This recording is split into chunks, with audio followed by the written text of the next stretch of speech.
Hi, I'm Mercy Kongsai, the Vice President KSO Ukhrul. I'm compelled to issue a clarification regarding the 9-minute 42-second long interview given by Mr. Ramreichan Keishing, the President TKS on Vung Media. This clarification is not intended to escalate the ongoing issue, but rather to place on record the chronology of events mentioned by Mr. Keishing, and I would do so as supported by facts, documented context, available and verifiable evidence. Hence, I would go point by point.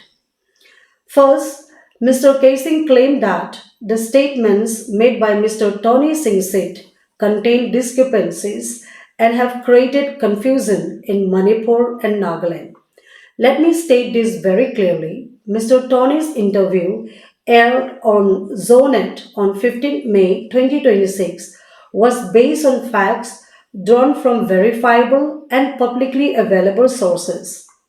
Further, in relation to the 13th May ambush, his statements were based on information already placed in the public domain through the official statement of ZUF. Therefore, the attempt to personally vilify him for expressing facts is entirely baseless and undermines the democratic rights to freedom of speech. Second, Mr. Casing questioned why all incidents, including 13th May ambush, are being blamed on the Thakur's. Let us be precise and honest here. From the very beginning, the Kukizos have been very clear on one thing. We have identified those communalizing the 7 February Litan Sorikung incident, those escalating tensions, and those benefiting from this facade of confusion. However, never once have we ever blamed the entire Tangkul community for any incident.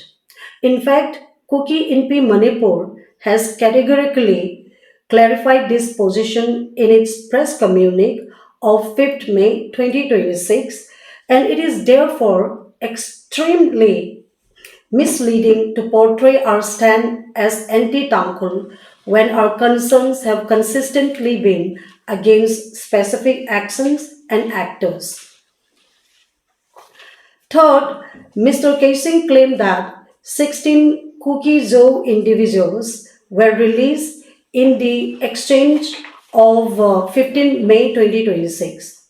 This is factually incorrect because only 14 Cookie Joe hostages, primarily women, were released, and the remaining two, Mr. Mangzilen and Boylen, were not released at all. They escaped the captivity and managed to return home with the assistance of security forces. You see, accuracy matters in time, especially in times of conflict, because misinformation only deepens mistrust. And as I talk here today, 14 Cookie Zoo men, out of which 3 are students, are still held captive. Fourth, Mr. Casing narrated the genesis of the present conflict by referring to 29 December 2020 incident, Winger driver incident of 2025, and of course the Litan Sorekong 7 February incident, while indirectly suggesting communal pattern. So let me provide the necessary and complete context of each past incident mentioned by Mr. Keishing. First, to understand the 29 December 2020 incident, one must understand the background. So, Mr. Zim and Mr. Achan, both Tangkul individuals, were members of the Litan Sorekong Double Lane Compensation Committee. Because of their involvement, they were accused of siding with cookies amid the long-standing land dispute between Mr. Hemkutang Baite, chief of Litan Sorekong, and Mr. Bungray Kasar, headman of Sikibo.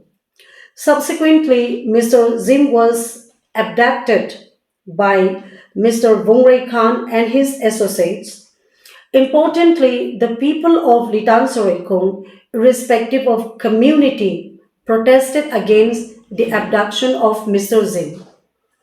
Though the OC Litan police station initially failed to secure the release of Mr. Zin, the SP Ukhrul later, felicitated the release of Mr. Zin. Following this, on 29 December 2020, Vungrai Khan and his associates attempted to abduct Mr. Achan in a boastful manner in broad daylight. Witnessing the scuffle, citizens of Litan Sorekong, again irrespective of community, intervened to stop the abduction. During the altercation, Vungre Khan was assaulted by the crowd, but it was the Litan Sorekong village authority and elder, Mr. Alal Baite, who helped Mr. Vungre Khan escape safely to Litan police station. A week later, through the initiative of then MLA Mr. Alfred Arthur Kangam, a compromise meeting was held at Litan police station, attended by leaders including MLA Leishio. Both the chief of Litan Sarekong and headman of Sikibung were advised to pursue legal mechanisms for resolving their land dispute and to refrain from portraying it as a communal issue. This is important because facts clearly show that the 2020 incident was purely rooted in land dispute, not ethnic hostility. Eventually, the matter was adjudicated twice in succession, and on both occasions, the verdict unequivocally favored Mr. Hemkutang Baite, chief of Litan Sorekong, apparently leaving Mr. Bungre Khan of Sikibung harboring an unreasonable grudge against Mr. Hemkutang Baite. And as for the winger driver incident of 2025, the occurrence took place in the middle of Mongkotchepu on 26 June 2025 around 7 p.m. Primarily due to reckless overspeeding by the winger driver in a residential area and poorly conditioned stretch of road. After hitting a pothole, the speeding winger splashed muddy water onto scooter riders approaching from the opposite direction and triggering confrontation that escalated following the driver's condescending remarks. The matter was later taken up at Litan police station and resolved largely in line with demands from Tangkul's side, including compensation initially fixed at 5 lakh, later reduced to 2 lakh, with the chief of Mongkutchepu and three others compelled to sign a pre-drafted agreement. However, the incident was fundamentally a case of road rage and reckless driving, not a communal issue. Now, coming to the so called incident of 7 February 2026, Litan Sorekong incident, alleged to have triggered the ongoing conflict, I will not dwell into details as the matter has already been extensively discussed and the statements of those involved are publicly available. It does not change the fact that it was a drunken brawl, but what remains evidence, however, is that Mr. Bungrekan Kasar, the headman of Sikibung, appears to have conveniently and successfully exploited the incident to effect the removal of cookie zones from Litan Sorekong through force of numbers, an outcome he had failed to achieve through lawful means. So, cherry picking past incidents and interpreting them exclusively through a communal prism to justify the ongoing conflict is fundamentally misguided.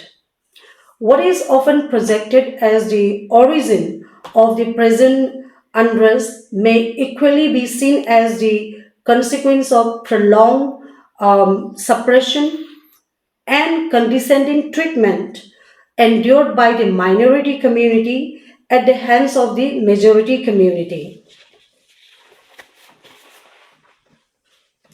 Further, Mr. Keishing claimed that only two Kukizo villages are situated along NH 202 and that no Kuki individual has ever been assaulted by Tangkuls along along this highway stretch.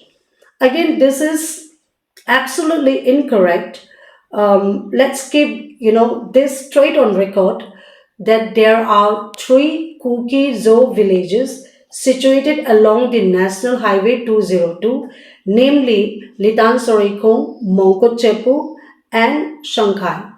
Moreover, on 2nd March 2026, a Kuki Zo man of Mongkot Chepu traveling with his wife, mother, and children, was assaulted at Namthi Lok along NH 202, which is between Mongkochepu and Shankai, by three Tangkul men from Reha village. Therefore, to suggest that no such incident ever occurred is factually misleading. Fifth, Mr. Casing indirectly questioned the sincerity of the Kukizos regarding peace by saying peace cannot emerge from lies and hypocrisy and asked peace at what cost. If we genuinely examine who pursued peace, the answer lies in facts, not in rhetoric and selective narrative. Let me recount the meetings held since the beginning of this conflict, especially because I personally attended the first three meetings. So, 8 February 2026, Litan Police Station meeting. This was the first meeting in relation to this ongoing conflict. The Tangkol side was represented by Mr. Mashungmi Zinkhe, whose conduct from the very moment we met was hostile, openly hostile and condescending. In the presence of senior officers like IG Angam, DIG Ningsem Vasum, SP Babita, SDO Ukhrul, and officers of 8 Bihar Regiment. Negotiation could not meaningfully begin due to threats made by Mr. Zinkhe and his TKS colleagues, including statements like, now you see what we will do. Considering this, the officers present there suggested reconvening the meeting on 9 February at 11 a.m. With Mr. Zinkhe's parting words were like, let me see if we meet calm and peaceful or not. As said by him, this reconvened meeting never materialized because barely an hour after we left Litan police station, burning of houses began. And let facts speak. The first house that was burned belonged to a Kuki man, Mr. Lam Kuthang Baite, and his house was burned around 11:50 p.m. On 8 February. Then we talk about 9th February 2026 meeting convened by government of Manipur. Despite everything that happened on the intervening night of 8 February and 9 February, the Kukizo leaders still, came for dialogue, hoping for solution to this meeting led by the Honorable Deputy Chief Minister Mr. Deko, attended by MLAs Mrs. Kimneo Hangshing, Mr. Ramuiva, district officials of Kamjong district and Ukhrul, and then civil society leaders including TNL, TSL, Kuki NP Ukhrul, KSO Ukhrul, only seeking for resolution. While the Kukizo leaders approached the meeting with an intent toward resolution and de escalation, the Tangkul side remained preoccupied with land claims and historical assertions. Shockingly, even amid the high level meeting, in the presence of senior dignitaries and under heavy security deployment, Kukizo houses were set ablaze again by the Tangkuls, an incident that eventually triggered retaliatory blank fire from the Kuki side. This left the meeting with no concrete solution. Then we talk about, 14th February peace meeting. After exactly 4 days with zero initiative from the Tangkul side, finally Working Committee TNM and Peace Working Committee from the Kuki side reached to a temporary agreement or temporary understanding with just 2 points. Yet to this day, those points remained largely unimplemented from the Tangkul side. Now, on 4th May 2026, there was a meeting convened at Kohima by Nagaland Joint Christian Forum. Again, at this meeting, the proposed ceasefire agreement ultimately failed after the refusal from the Tangkul side to sign the ceasefire agreement. Importantly, Pastor V. Sidhau was among the Kuki Zoo delegates who participated in this peace effort, attempting to bridge the gap between the Tangkuls and the Kukis, only to lose his life in the tragic ambush on 13th May 2026. Therefore, when peace is questioned, we must ask honestly who repeatedly came to the negotiating table and who repeatedly obstructed peace progress. And finally, to answer the question, peace at what cost? Peace cannot be achieved through forceful dominance, intimidation, propaganda, selective narrative, suppression, and communal superiority. Peace will only come through mutual respect, recognition, acceptance, tolerance, and an honest commitment to equal and respectful coexistence. Peace had its chance. Unfortunately, we missed it. But I would say it is not yet late. The Kukizos have consistently stood for peace, but never at the cost of our dignity, our identity, land rights, nor yielding to arrogance, domination, and superiority complex of a selected few. Thank you.